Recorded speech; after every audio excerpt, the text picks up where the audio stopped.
नमस्कार प्यारे मित्रों, मैं अशोक यादव एक बार फिर आप सभी का concept education point online classes में हार्दिक स्वागत करता हूं, अभिनंदन करता हूं। मेरे प्यारे बच्चों, क्लास 10th के मेरे डियर स्टूडेंट्स, जैसा कि आप सभी को मालूम है कि अपन लोग अभी आपकी होने वाली मैथ के एग्ज़ाम के लिए यहाँ पर कुछ एक इम्पोर्टेंट क्वेश्चनों की सीरीज का अध्ययन कर रहे हैं, श्रेणी का अध्ययन कर रहे हैं।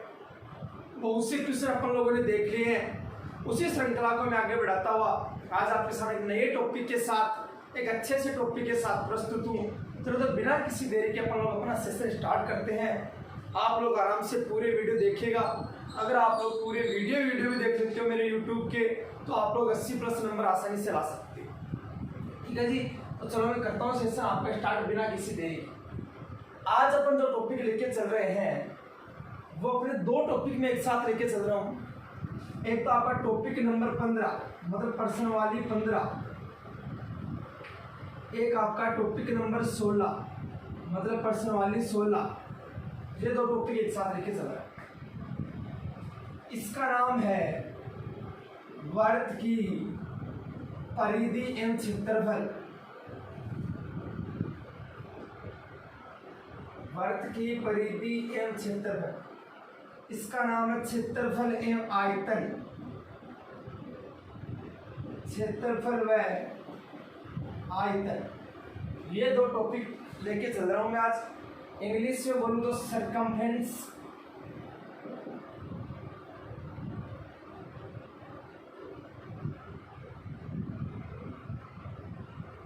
And area of a circle. यहां बोल दो एरिया एंड वॉल्यूम। ये दो टॉपिक लेके चल रहा हूं आपके सामने। अब भैया जी आप लोग ध्यान से समझिएगा, ये दोनों टॉपिक अपना जो मैथ का सिलेबस है बोर्ड एग्जाम का, उसके अंदर दोनों टॉपिक कुल मिला के 10 नंबर के आते हैं। दोनों टॉपिक कितने मार्क्स के आते हैं? 10 मार्क्स के आते हैं, 10 नंबर के आते हैं। दोनों टॉपिक कुल मिलाकर अपने सिलेबस में। अब दोनों टॉपिकों से 4 क्वेश्चन पूछे जाते हैं। क्वेश्चन नंबर एक तो बोर्ड एग्जाम का 13, एक क्वेश्चन नंबर 14 मतलब पेपर का क्वेश्चन नंबर 13 और क्वेश्चन नंबर 14, एक क्वेश्चन नंबर 23 और एक क्वेश्चन नंबर 24। ये 4 क्वेश्चन इन दोनों टॉपिक से पूछे जाते हैं अपने एग्जाम के अंदर। तो अपन ये चारों क्वेश्चन तैयार करेंगे कि बोर्ड एग्जाम के पेपर में चारों क्वेश्चन कैसे आते, ये अपन लोग तैयार करेंगे। अब देखो 13 और 23 ये दोनों क्वेश्चन पूछे जाते हैं 15वें टॉपिक से, और 14 और 24 ये दोनों पूछे जाते हैं 16वें टॉपिक से। ये 2 नंबर का, ये भी 2 नंबर का, ये 3 नंबर का, ये भी 3 नंबर का, कुल मिलाकर हो गए 10 नंबर। ऐसे ही अपने सिलेबस में चलते हैं। चलो तो मैं आज बात करता हूँ कि आपके क्वेश्चन नंबर 13 की, कि भाई क्वेश्चन नंबर 13 कैसा आता है, 13 कैसा आता है। मैं सबसे लोग मिटा देता हूँ, आप लोग ध्यान से समझ भी होंगे, और मैं सीधा क्वेश्चन पर चलता हूँ। अपने टॉपिक पर चलता हूँ कि टॉपिक अपना क्या है।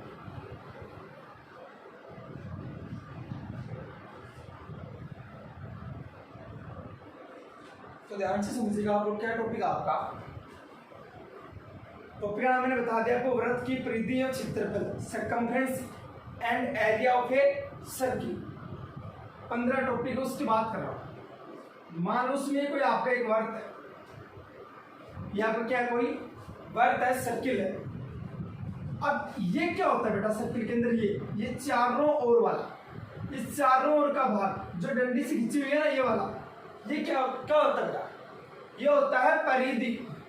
ये वाला भाग, ये वाला भाग क्या होता है? परिधि। इंग्लिश में बोलो तो सरकमफेरेंस।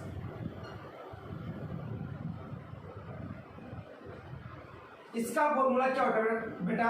2πr। तो वृत्त की परिधि का फॉर्मूला क्या होता है? 2πr। अब मान लो ये आपकी परिधि है, सर्कमफेरेंस है, इसका मैं कुछ भाग काट लूं।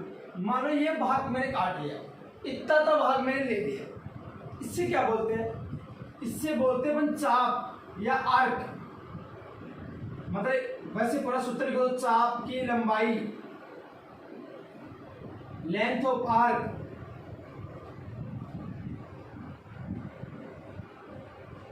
Length of arc. अब इसका सूत्र क्या होगा भाई, ध्यान से समझिएगा।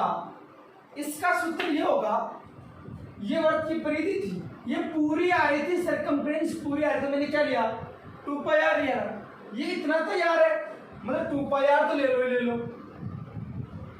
अब एक वर्ग के अंदर एक राउंड में पूरा परिधि क्या सरकमफ्रेंस के एक राउंड मार देते, चक्कर मार देते, कितने डिग्री का कोण बनता है 360 डिग्री का एंगल बनता है। बोला हाँ सर। अब यहाँ पर तो अपन पूरा एंगल ले रहे थे क्योंकि पूरा राउंड ले रहे थे, बट यहाँ पे इतना तो ले रहे हैं, मान लो ये ले रहे हैं, ये लोग इतना तो ले रहे हैं मान लो, तो यहाँ ये एंगल कितना हो गया आपका, मान लो थीटा हो गया। तो अपन 360 में से थीटा ले रहे हैं, 360 में से सिर्फ थीटा एंगल ले रहे हैं, तो 360 तो नीचे लिख दो और एंगल थीटा ऊपर। ये फॉर्मूला होता है 2 पाई आर थीटा बटे 360, आपके चाप की लंबाई आर्क की लेंथ ऑफ आर्क का। इससे आप लोग करना चाहो 2 से काट भी दो, ये लोग 180, तो फॉर्मूला ये बन सकता है पाई आर थीटा बटे 180। ये भी आर्क की लेंथ है, चाप की लंबाई का फॉर्मूला। इतनी बात सबको समझ में? बोला हाँ सर। अब आगे मेरी बात सुनो, ये अंदर वाला भाग क्या होता है बेटा, एक सर्किल के अंदर एक ये अंदर वाला भाग क्या होता है, क्षेत्रफल या एरिया। तो इसका सूत्र क्या होता है, पाई आर स्क्वायर। समझ गए मेरी बात? तीनों के तीनों फॉर्मूले सबको समझ में आ गए हो? बोला हाँ सर। आगे देखो, आगे मैं और फॉर्मूले बताता हूं आपको।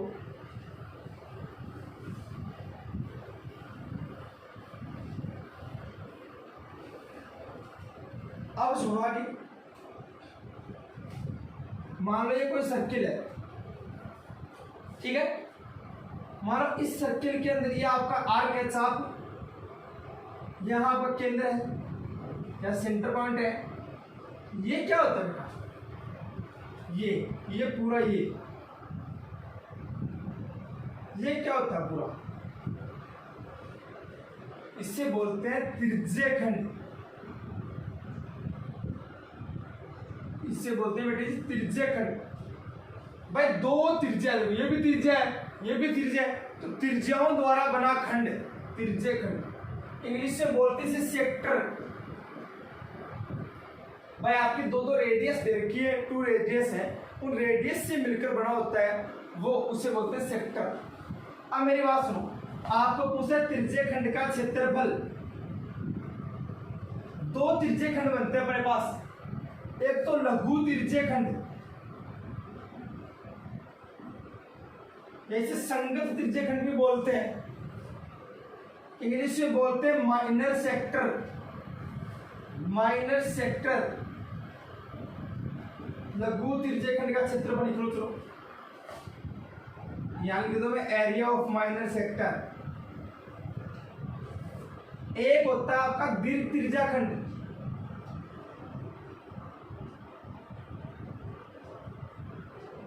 इसका भी क्षेत्रफल लिख लेता हूं, एरिया ऑफ मेजर सेक्टर।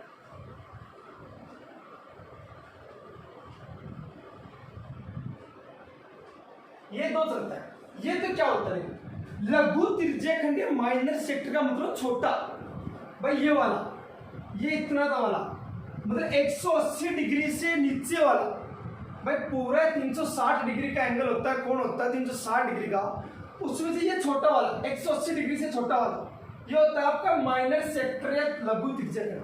तो इसका सूत्र क्या होगा, अब ये जो ऊपर बच गया ना, ये वाला ऊपर, ये वाला ये होता है दीर्घ त्रिज्यखंड या मेजर सेक्टर, ये होता है ऊपर वाला, ठीक है। अब इसका फॉर्मूला क्या होगा, भाई ये कहां से काटा जा रहा है, वृत्त के अंदर से, सर्किल के अंदर से काटा जा रहा है ना, तो सर्किल का एरिया का फॉर्मूला क्या होता है, पाई आर स्क्वायर, ठीक है। अब ये पूरा एरिया लेते अगर आप, तब तो एंगल कितना था, कोण कितना था 360 डिग्री का।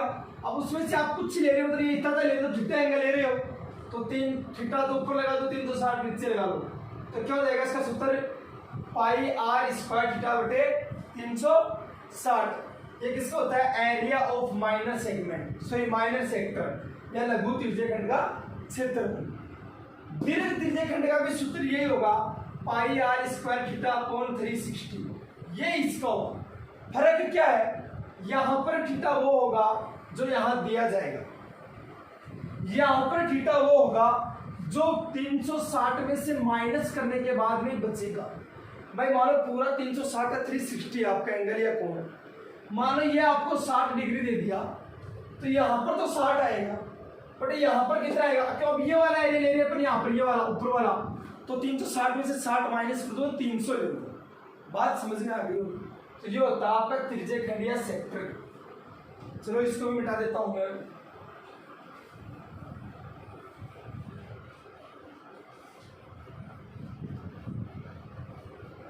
अब बात करता हूं मैं आगे आपके कुछ फॉर्मूलों की। जितने भी अच्छे अच्छे फॉर्मूले बनते हैं मैं आपको सारे समझा देता हूं। मान लीजिए आपका कोई सर्किल है, ये क्या है? ये वाला भाग, इसे क्या बोलते हैं? वर्तखंड। क्या बोलते हैं? वर्तखंड। ये होती है जीवा या कोड, और ये होता है आपका आर्क या चाप। तो चाप और जीवा से मिलकर जो बना होता है उसे बोलते हैं वर्तखंड। तो आर्क और कोड से मिलकर जो बना होता है, पार्ट होता है, उसे बोलते हैं वर्तखंड। तो आप लिखोगे एक वर्तखंड को इंग्लिश में बोलते हैं सेगमेंट।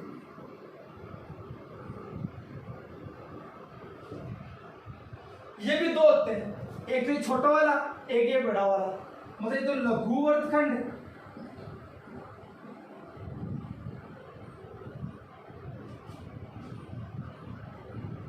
लघु वर्तखंड का क्षेत्रफल, area of minor segment.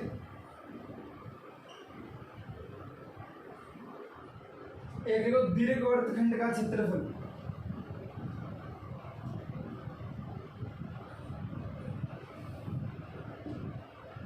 Area of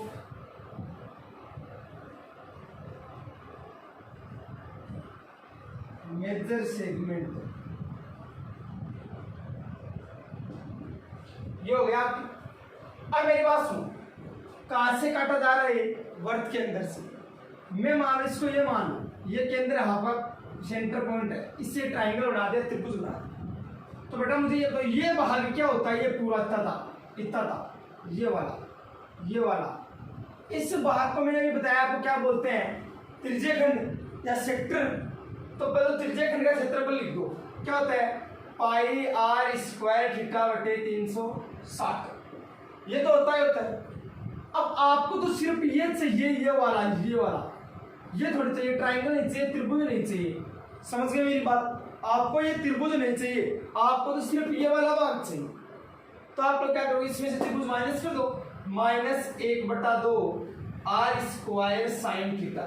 ये ट्राइंगल का या त्रिभुज का एरिया का फॉर्मूला होता है 1/2 आर स्क्वायर साइन थीटा। अब देखो ये बन गया आपके पास। अब आपने आज तक अपने टीचर से ये बात नहीं पूछी कि सर ये यहाँ पर साइन थीटा ही क्यों लेते हैं?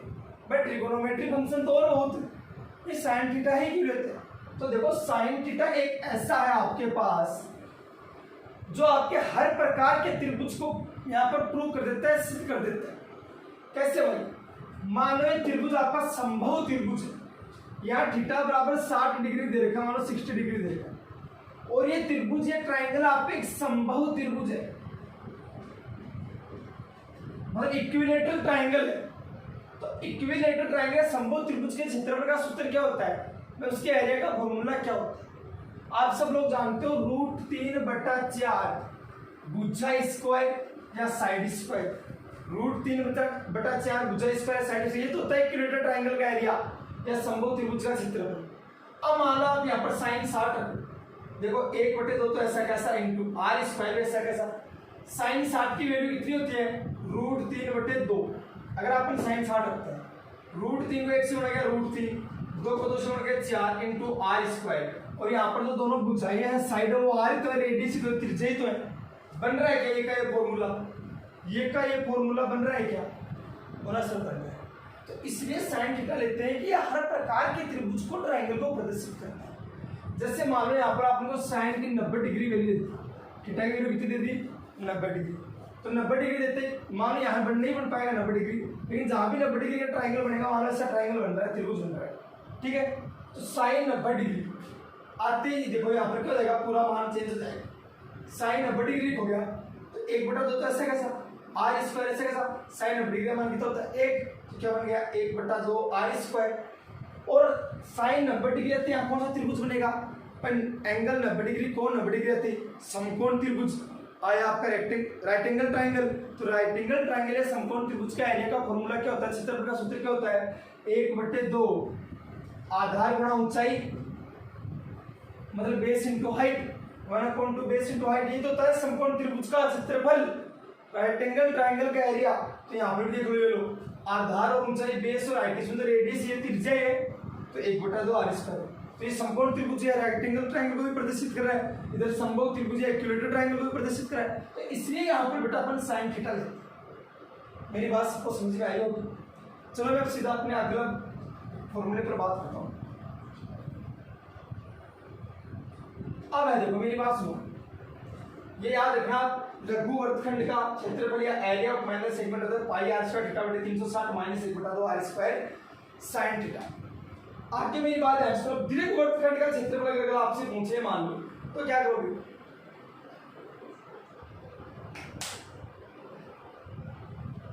एरिया ऑफ मेजर सेगमेंट, मतलब ये नहीं है, ये तो छोटा है, लघु वर्गखंड है, माइनर सेगमेंट है, और ये बड़ा है, दीर्घ वर्गखंड या मेजर सेगमेंट, इसका एरिया चाहिए। तो आप लोग क्या करोगे इसके क्षेत्रफल के लिए, इस पूरे वर्ग के क्षेत्रफल में से, सर्किल के क्षेत्रफल में से क्या माइनस कर दोगे, ये छोटे वाला माइनस कर दो, तो ये आ जाएगा। पूरे सर्किल के अंदर से ये इतना था माइनस कर दो तो ऊपर वाला आ जाएगा ना, आ जाएगा। तो इसका सूत्र होता है वर्ग का क्षेत्रफल माइनस लघु वर्गखंड का क्षेत्रफल, लघु वर्गखंड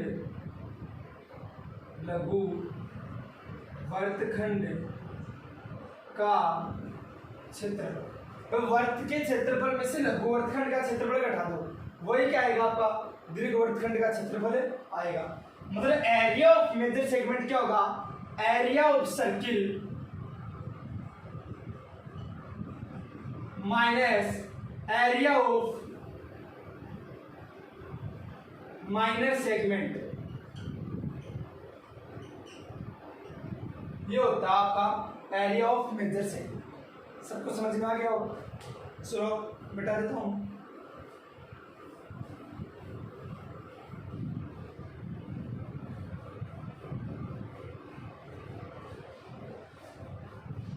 अब सुनो आगे, आपको एक पुस्तक वर्ग के चतुर्थांश का क्षेत्रफल ज्ञात कीजिए। अब एक सर्किल के अंदर 4 क्वाड्रेंट होता है, उसका मतलब क्या होता है, वर्ग के चतुर्थांश मतलब 4 भाग होते हैं। कितने भाग होते हैं, 4 भाग का मतलब है चतुर्थांश या क्वाड्रेंट। अब मेरी बात सुनो, आपको पता है एक सर्किल का एरिया या वर्ग का क्षेत्रफल क्या होता है, पाई आर स्क्वायर। अपन को सिर्फ एक क्वाड्रेंट का चाहिए, एक चतुर्थांश का चाहिए, चौथे भाग का चाहिए, तो अपन इसमें क्या कर देंगे, 4 का भाग दे देंगे। ये किसका एरिया हो गया, वर्ग के चतुर्थांश का क्षेत्रफल। एरिया ऑफ 4th क्वाड्रेंट, उसका क्या हो गया, ये हो गया। ऐसे लेकर तो ऐसे भी कर सकते हो आप, यही फॉर्मूला लगा दो, पाई आर स्क्वायर थीटा बटे 360। क्यों भाई, ये एक त्रिज्य खंड नहीं बन रहा क्या, ये देख लो, ये एक त्रिज्य खंड नहीं बन रहा क्या, ये एक सेक्टर नहीं बन रहा क्या, तो आप सेक्टर का एरिया नहीं लगा सकते क्या, लगा सकते हो। बट बेटा कंडीशन एक होती है, क्या कंडीशन होती है, थीटा का मान हमेशा इसमें कितना डिग्री आएगा, 90 डिग्री। चाहे देख लो किसी में देख लो, सब में कितना आ रहा है, 90 डिग्री आ रहा है, 90 डिग्री एंगल आ रहा है ना, तो थीटा का मान 90 डिग्री आएगा। जैसे थीटा का मान आप 90 डिग्री रखोगे, तो आपने यहाँ पर मान लो 90 रख दिया, ये रख दिया, 90 360 से बात क्या कितना आया, 4। ये बन रहा है 1/4 पाई आर स्क्वायर, ये तो बन रहा है। तो आप ये फॉर्मूला भी यूज कर सकते हो, दोनों से। ठीक है, ये था चतुर्थांश के लिए। अब मेरी बात सुनो, एक छोटा सा फॉर्मूला और काम आता है, बस पेरीमीटर ऑफ सेमी सर्किल, अर्धवर्त, मान लो ये अर्धवर्त आपका नीचे नीचे वाला अर्धवर्त का परिमाप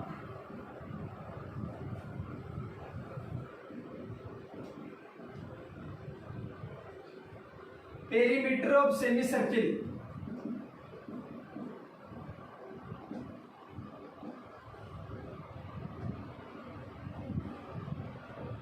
ये क्या होता है, भाई पूरे वर्त का परिमाप क्या होता है, पहले तो ये बताओ भाई, पूरे वर्त का परिमाप क्या होता है? परिधि, सरकमफ्रेंस, और वो क्या होती है आपकी 2πr। तो आधे का क्या होगा? 2πr में 2 का भाग दे दो, इसका हाफ तो भी होगा, 2 का भाग दे तो क्या आया? πr। अब इसमें क्या प्लस करना होता है वो देखो, अब इसमें ये भाग प्लस करना होता है, ये वाला तो बच गया देखो। हाँ सर, इसे क्या बोलते हैं? व्यास, व्यास या डायमीटर, ठीक है। और व्यास हमेशा त्रिज्या क्या होता है? दुगुना, रेडियस का क्या होता है? 2 गुना। तो ये दो लोग प्लस कर दो इसमें, रेडियस का 2 गुना, मतलब 2 रेडियस हो गया। ये होता है आपका अर्धवर्त का परिमाप, पेरीमीटर ऑफ सेमी सर्किल। समझ में आ गया होगा सब? अब चलो मैं आपको एक बार आज के वीडियो में छोटे छोटे जितने क्वेश्चन बनते हुए करा देता हूँ, और कल की वीडियो से अपन लोग 4-5 वीडियो इन दोनों टॉपिक के पढ़ेंगे, और उनमें अपन इंपॉर्टेंट क्वेश्चन देखेंगे। आज थोड़ा मैंने आपको बेसिक बताया है, और उसी बेसिक को आगे बढ़ाता हूँ मैं आपको अच्छे जितने क्वेश्चन बन रहे हैं वो सारे करवा देता हूँ। अब मान लो आपको दे देगा, मान लो आर दे रखा आपको 14 सेंटीमीटर, ये दे रखा। अब इससे आपको बहुत सारे क्वेश्चन कर सकते हैं। पहला क्वेश्चन कर लिया आपसे, वर्त की परिधि ज्ञात करें, सरकमफ्रेंस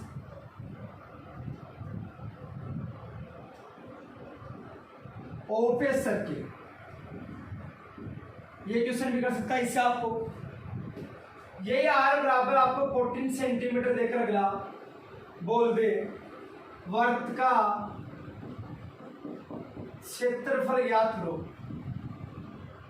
एरिया ऑफ सर्किल, ठीक है।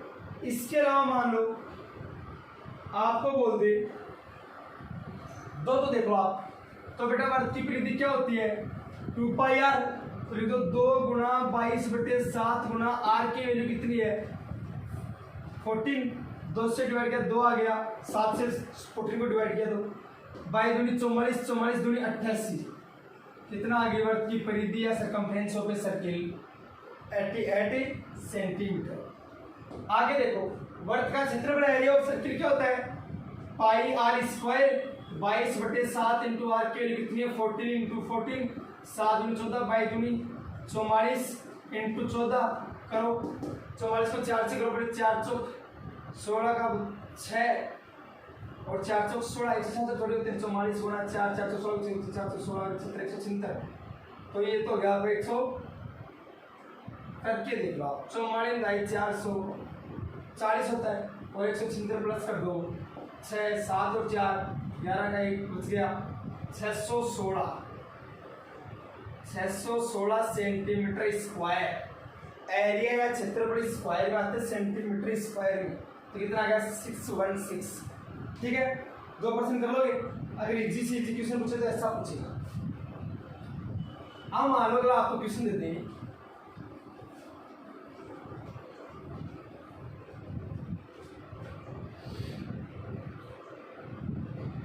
कि यदि वर्त का व्यास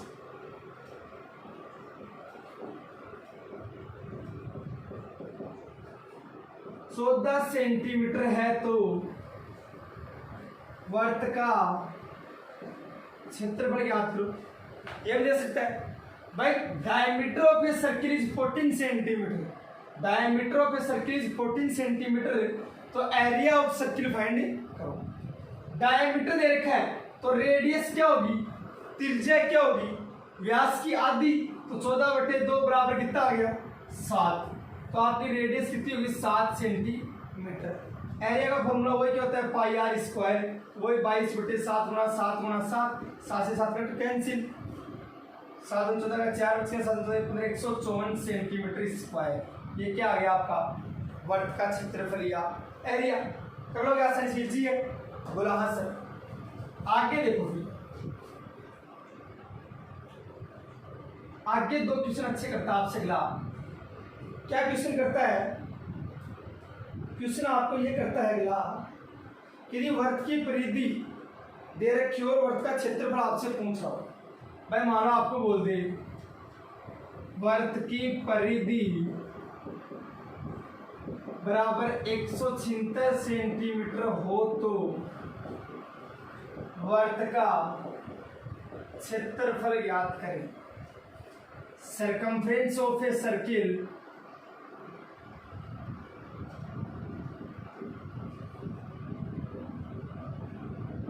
इज इक्वल टू 176 सेंटीमीटर है, तो आपको फाइंड करना है एरिया ऑफ सर्किल। ठीक है, ये क्वेश्चन बन रहा है बेटा अपना। जब क्या दे रखा अपन को, वर्त की परिधि दे रखी है ना, सरकमफ्रेंस दे रखी है ना, तो सरकमफ्रेंस का फॉर्मूला क्या होता है 2 पाई आर।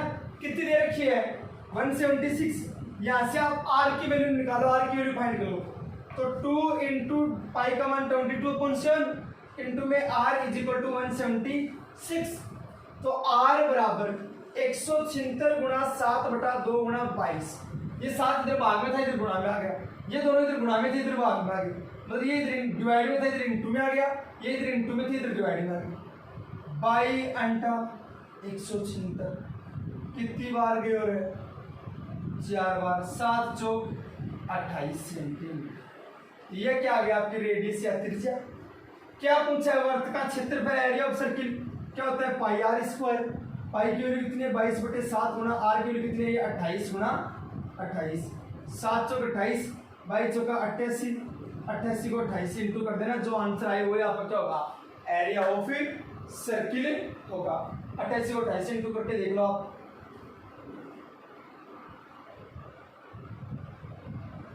ये आएगा 2464 सेंटीमीटर स्क्वायर। ठीक है, आपका ये क्या होगा आंसर होगा। आगे वही क्वेश्चन भी समझ में आपको। अगला क्वेश्चन देखते हैं। देखो आज मैं आपको बोल रहा हूँ, मैं आपको बेसिक क्वेश्चन जो इजी क्वेश्चन बनते हैं ना वो सोल्व करवा रहा हूँ। कल अपन इसकी फिर जो इंपॉर्टेंट क्वेश्चन बनते हैं उन सभी को एक साथ सोल्व करेंगे। कौन से 5-7 इंपॉर्टेंट क्वेश्चन और बनते हैं बड़े क्वेश्चन।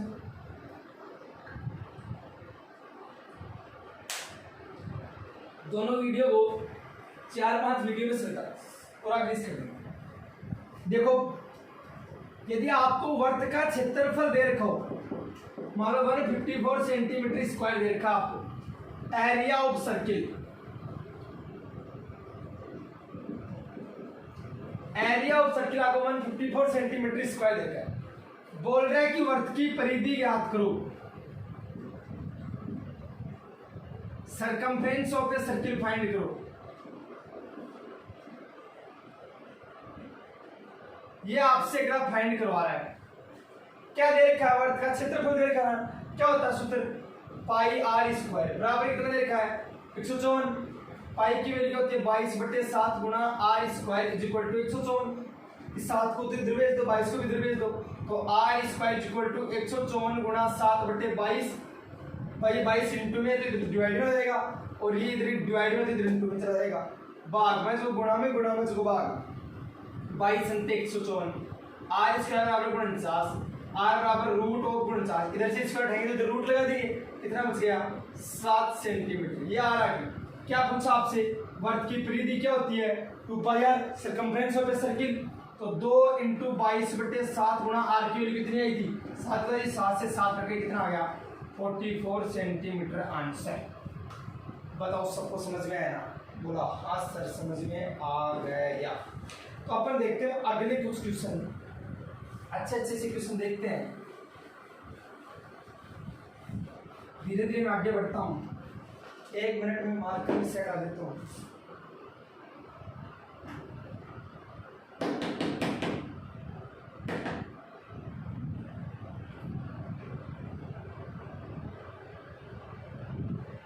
दोनों टॉपिक जो अपने 3-3 क्लासों में फिनिश हो, 5-6 क्लासें अपनी बनेगी, मैं वो सारे ले लूंगा आपकी।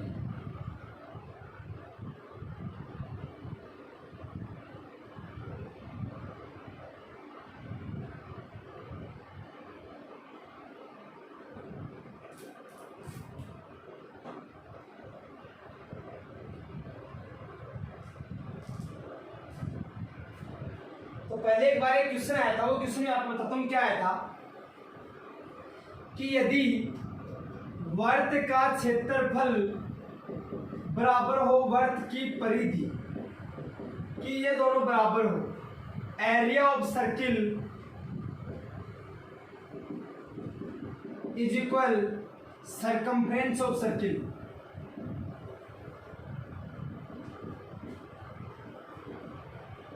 ये दोनों बराबर हो तो रेडियस का मान बताओ, त्रिज्या का मान ज्ञात करो। ये क्वेश्चन आया, ठीक है। अब तो एरिया ऑफ सर्किल क्या होता है, पाई आर स्क्वायर। वर्ग का क्षेत्रफल क्या होता है, पाई आर स्क्वायर। बराबर में क्या आपका 2 पाई आर, वर्ग की परिधि है सर्कमफ्रेंस। पाई से पाई कैंसिल, एक आर से एक आर कैंसिल, क्या बच गया, r is equal to 2 centimetre. ये आपका आंसर था। अब देखो कितना इजी क्वेश्चन पूछ रहा था, बच्चे कंफ्यूज हो रहे थे। ठीक है जी, बैठा देता हूं इसको। अगला क्वेश्चन मान लो आपसे बोल दे, क्वेश्चन ये बनता है अगला,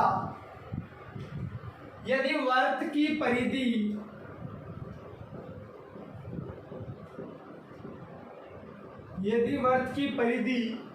वर्ग के परिमाप के बराबर है,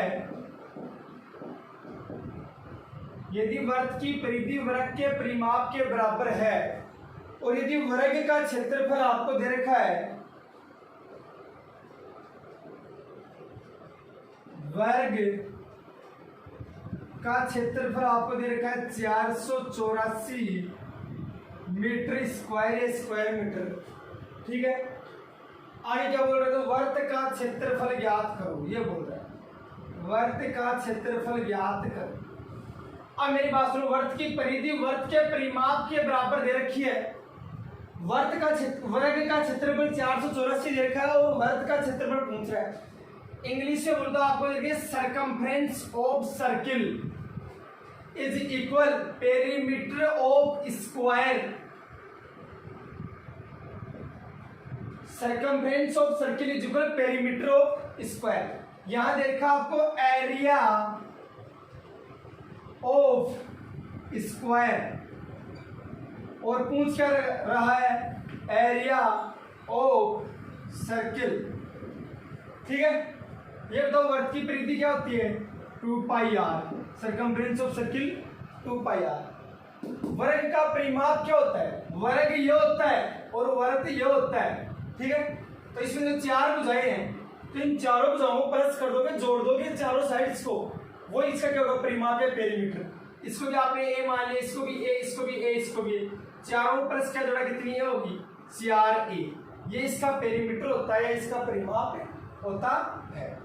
और अपनी यहां से आर की वैल्यू में निकालना चाहूं तो मुझे क्या चाहिए, पहले ए की वैल्यू चाहिए ना। तो ये देखो, वर्ग का क्षेत्रफल एरिया ऑफ स्क्वायर क्या होता है, भुजा स्क्वायर या साइड स्क्वायर होता है क्षेत्रफल। तो भुजा क्या माना अपने, ए माना, लिख दो ए स्क्वायर। वर्ग के क्षेत्रफल सूत्र क्या हो गया, ए स्क्वायर, एरिया ऑफ स्क्वायर। अब देखो 484 इक्वल दे रखा है, तो ए बराबर कितना आ जाएगा, रूट ऑफ 484, और ये कितने का रूट होता है, 22 का। तो आपकी साइड कितनी आ गई, 22 सेंटीमीटर। दूसरा कितनी आ गई, 22। वो यहां रख दो आप, तो 2 गुणा पाई की value 22/7 into r is equal 4 गुणा 22।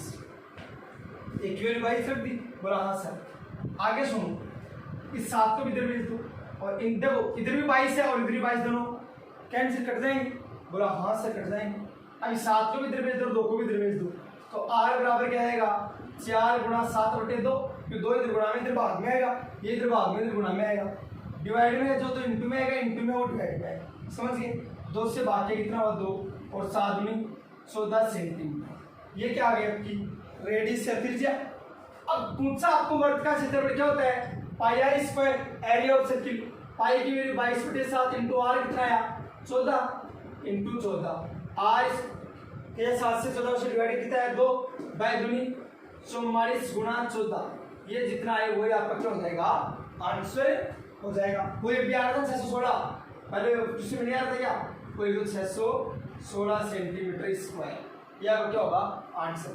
यह आपकी बुक का है, 15.1 का छठा क्वेश्चन है, 15.1 का छठवां क्वेश्चन है, देख लेना आप लोग, ठीक है ना।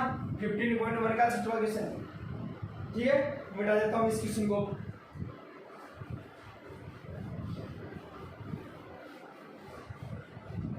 और जैसे जैसे छोटे छोटे क्वेश्चन बनते हैं आगे, वो भी सारे आपको करवाऊंगा।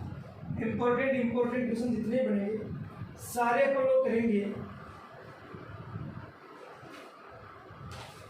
उससे पहले मैं आपको थोड़े से अलग क्वेश्चन करवा दूं ताकि आप लोगों को प्रॉब्लम ना आए। अच्छा, आपको एक सूत्र और बताना है। मान लो जी, ये आपका कोई सर्किल है और इसके बाहर एक सर्किल और, ये मान लो आपका दो सर्किल है, दोनों का केंद्र समान है, दोनों का सेंटर इक्वल है, तो इन दोनों सर्किल को आपस में अपन लोग क्या बोलेंगे रे? सकेंद्रीय वर्त। क्या बोलेंगे? सकेंद्रीय वर्त। कॉन्सेंट्रिक सर्किल,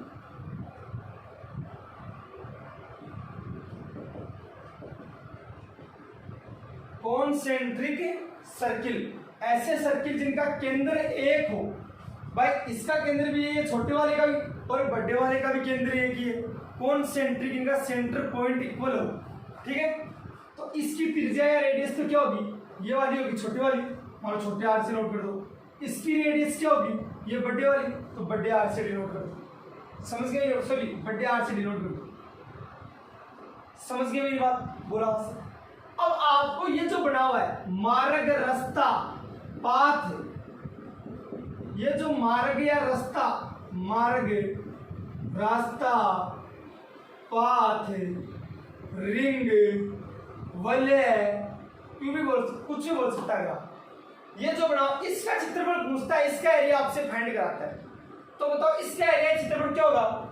मैं इस बड़े वाले सर्किल में से, बड़े वाले वर्त में से छोटे वाले वर्त का एरिया माइनस कर दूं, छोटे सर्किल का एरिया माइनस कर दूं, तो मेरे पास ये बचेगा, ये बचेगा, ये वाला भाग, मुझे ये बता दो। बोला हाँ सर। तो बड़े वाले सर्किल का एरिया क्या होगा? पाई आर स्क्वायर होता है, तो बड़ा वाला आर, बड़ा वाला आर स्क्वायर, माइनस छोटे वाला क्या होगा? पाई आर छोटा है इसमें, छोटा आर स्क्वायर, दोनों में से क्या कॉमन आ रहा है? पाई कॉमन लो, r square minus r square, ये भी होता है। और क्या करना चाहता है? चलो पाई इंटू, ये क्या बन रहा है? ए स्क्वायर माइनस बी स्क्वायर, क्या लिखते हो? ए प्लस बी और ए माइनस बी, तो लिख दो आर प्लस आर और r capital r minus r, ये भी बन सकता है। ये होता है आपका कॉन्सेंट्रिक सर्किल का एरिया, सेकेंडरी वर्तों का क्षेत्रफल का सूत्र। ठीक है भाई, समझ में आ गया सबको? बोला हाँ सर, समझ में आ गया। अब आपके देखो क्वेश्चन नंबर 8 दे रखा आपकी बुक के अंदर, 15.1 का क्वेश्चन नंबर 8, वो समझा देता हूँ थोड़ा सा आपको मैं, उसके बाद जो बच्चे हैं उनको और देख लेंगे। क्वेश्चन नंबर 8 आपका क्या है वो आप लोग ध्यान से समझिएगा। ये बोल रहा है आपको, मान लो एक आपके पास क्या है? सर्कुलर ग्रास फील्ड है, मतलब एक घास का, वर्ताकार घास का मैदान है, मान लो ये है, और इसके बाहर की ओर 7 मीटर चौड़ा रास्ता बनाया हुआ है। ठीक है, ये बोल रहा है ये तो ग्रास का मैदान है, इसकी त्रिज्या है 35 सेंटीमीटर। ये बोल कि एक छोटा वर्त दे रखा है, बोल रहे वर्ताकार घास का मैदान है, एक क्या आपका सर्कुलर ग्रास फील्ड है, इसकी रेडियस है 35 सेंटीमीटर, ये बोल रहे इसकी त्रिज्या है 35 सेंटीमीटर। अब बोल रहे इसके बाहर की ओर एक चौड़ा रास्ता बनाना है 7 मीटर चौड़ा। कितना मीटर चौड़ा रास्ता बनाना है? 7 सेंटीमीटर चौड़ा रास्ता बनाना है। जो भी देखा मीटर में या सेंटीमीटर में आप लोग लिखेगा, मीटर में देखा तो हम लोग दोनों मीटर में लिखे। ठीक है, 7 मीटर चौड़ा आपको रास्ता बनाना है, मतलब 7 मीटर वाइड पाथ बनाना आपको। ठीक है, मतलब या फिर इसको बोल दो आप 7 मीटर रैंप अराउंड इट, इसके चारों ओर एक रैंप बनाना है 7 मीटर का। मेरी बात समझ में आई? बोला हाँ सर। तो ये रेडियस कितनी होगी बड़े वाली, मुझे तो ये बताओ, ये कितनी होगी? 35 तो ये है छोटे वाली 33, और ये कितना है? 7 है। अरे भाई 35 तो ये है, ये 7 है, 35 और 7 दोनों जोड़ दो, कितनी होगी? 42। तो छोटी रेडियस तो कितनी होगी? 35 सेंटीमीटर। बड़ी रेडियस कितनी होगी? 42 सेंटीमीटर। क्या बोल रहे आपको? इस मार्ग का क्षेत्रफल ज्ञात है, एरिया ऑफ रैंप, रैंप का एरिया फाइंड करें। ये क्वेश्चन बोल रहा आपसे, तो बताओ मुझे कैसे करोगे आप लोग? ध्यान से समझो। क्या होता है फॉर्मूला? मैंने भी बताया आपको, pi into r plus r और आर माइनस आर। पाई की वैल्यू 22/7 इंटू में आर प्लस आर, दोनों को जोड़ दो 42 प्लस 35, आर माइनस आर दोनों माइनस कर दो 42 माइनस 35, तो 22/7 इंटू दोनों का जोड़ा तो 77 इंटू 7, 7 से 7 कट गया कर देना 22 गुणा 77, जितना आएगा वो ही आपका क्या होगा रे आंसर होगा, 1694 आएगा। ठीक है जी, समझ बुक में इसका आंसर भी गलत दे रखा होगा, आप लोग ध्यान से देख लीजिएगा। तो ये था आपका 8वां क्वेश्चन 15.1 का 15.1 का क्वेश्चन नंबर 8। ये भी सबको समझ में आ गया। अब चलो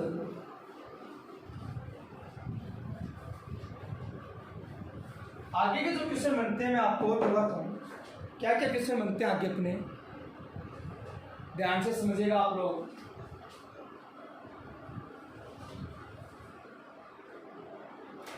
अब एक बार मैं छोटे छोटे क्वेश्चन करा देता हूँ, फिर जो बड़े क्वेश्चन बनेंगे वो अगले वीडियो में अपन सारे साथ देख लें।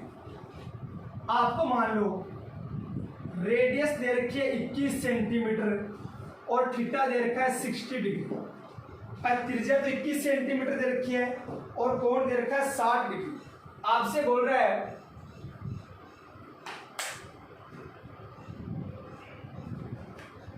इस चाप की लंबाई ज्ञात करें,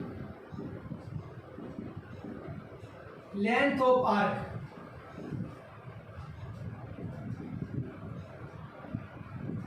ये फाइंड करें। ठीक है, क्या होता है फॉर्मूला, मैंने बताया था पाई आर थीटा बटे 180। बोला हाँ सर। पाई का मान बोलो 22 बटे 7 गुणा आर का मान बोलो 21 इंटू थीटा का मान बोलो 60 अपॉन में क्या है 180।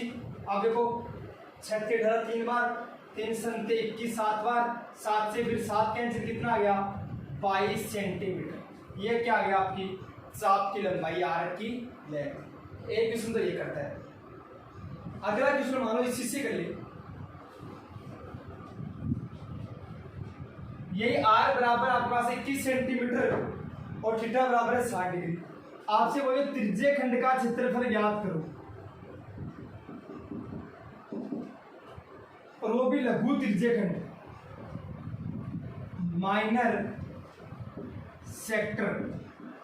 इसका एरिया पूछ रहे आपसे, एरिया ऑफ माइनर सेक्टर क्या होता है formula, pi are square theta बटे 360। ये तो होता है पाई का मान 22 बटे 7 गुणा आर का मान कितना है 21 इंटू 21, थीटा की वैल्यू कितनी बताओ 60 अपॉन में 360 कर दो, कितना आया 6। अब इधर देखो 7 3 21, 3 दूनी 6 2 11, 11 गुणा 21 बराबर 231 सेंटीमीटर स्क्वायर। ये आ गया लो आपका लघु त्रिज्या खंड या माइनर सेक्टर। मान लो यहाँ पर माइनर सेक्टर ने देखे आपको दीर्घ त्रिज्या खंड दे देता, मेजर सेक्टर दे देता, तो क्या करते, थीटा कितना आता है यहाँ पर सिर्फ थीटा 360 में से 60 माइनस कर दो भाई, ये माइनस कर दिया करो 360 में से कितना आएगा 300, ये आएगा। समझ गए मेरी बात, तो 300 लगा के कर देना। ठीक है, मिटा दो। बोला हाँ सर। अब मान लो आपको ये दे रखा हो आर बराबर 21 और थीटा बराबर 60 डिग्री। अब आपसे वो वर्गखंड का भी पूछ सकता है,